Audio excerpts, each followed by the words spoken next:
I think most of us that were faculty at the time understood that it was a transformative gift.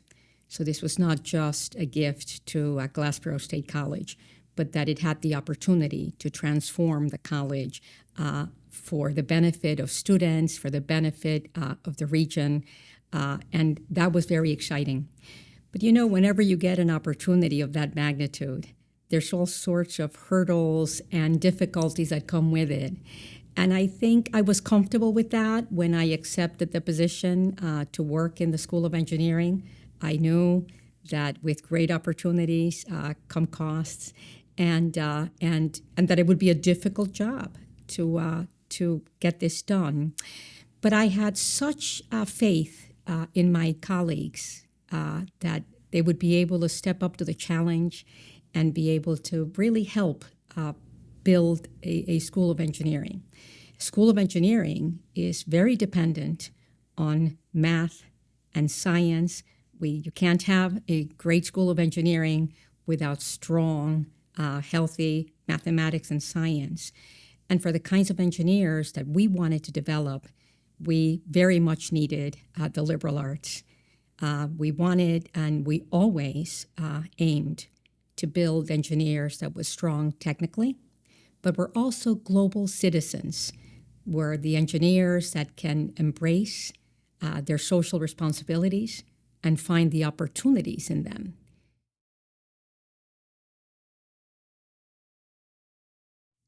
I met him in 1993, and actually we went to Inductotherm, his company here in northern New Jersey.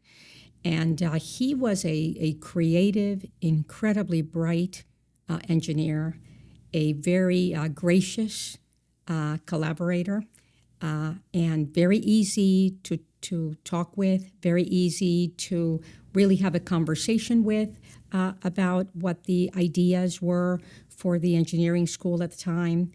I was a young, relatively young person, and it was very good of him to work with me on a very equal footing. He respected the technical acumen I brought to the table as well as the academic component. And he was also very funny. I really enjoyed working with him.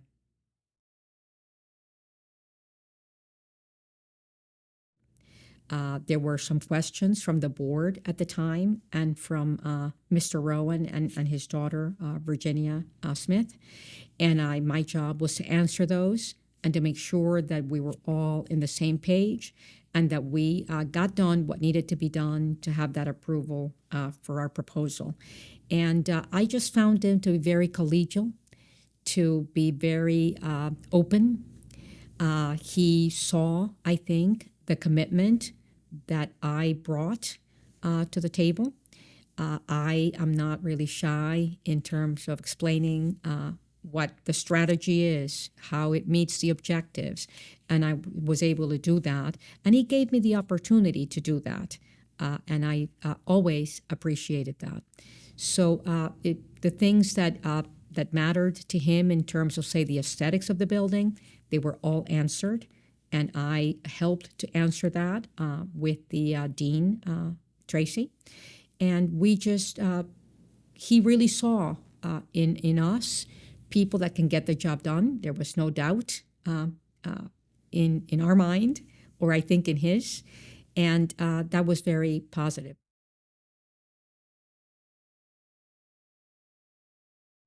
I think we always try to keep in mind is that we all wanted the same thing.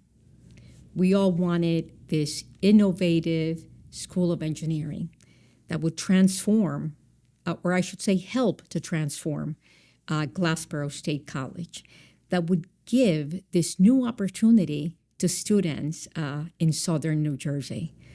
And we all wanted that. So at the end, we all needed to sit down and agree on a path forward. And I have to say that consensus was probably the main approach in terms of the decisions that needed to be made at that level. And there was a lot of consensus and a lot of fun. We had a good time.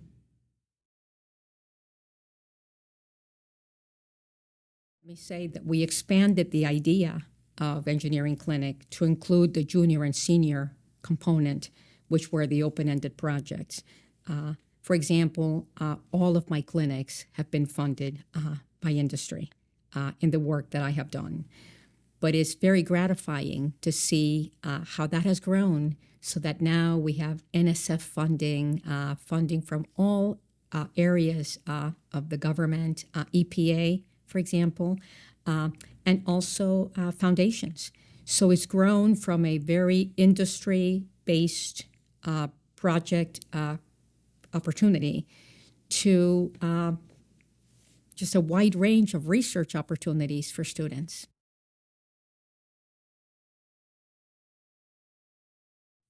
I think it may have exceeded what those of us that were here at the beginning thought it would be at this time. I think it's grown very quickly. The vision was always to start as an undergraduate institution, mostly with thesis only, no thesis master's degree program. So that would be course only master degrees program. And to have it grow into a college that offered every aspect of engineering education all the way to a Ph.D. program, which is what it is today. We have students that are vice presidents of pharmaceutical companies, students that own their own companies, their own business, people that do process engineering, and every aspect of engineering.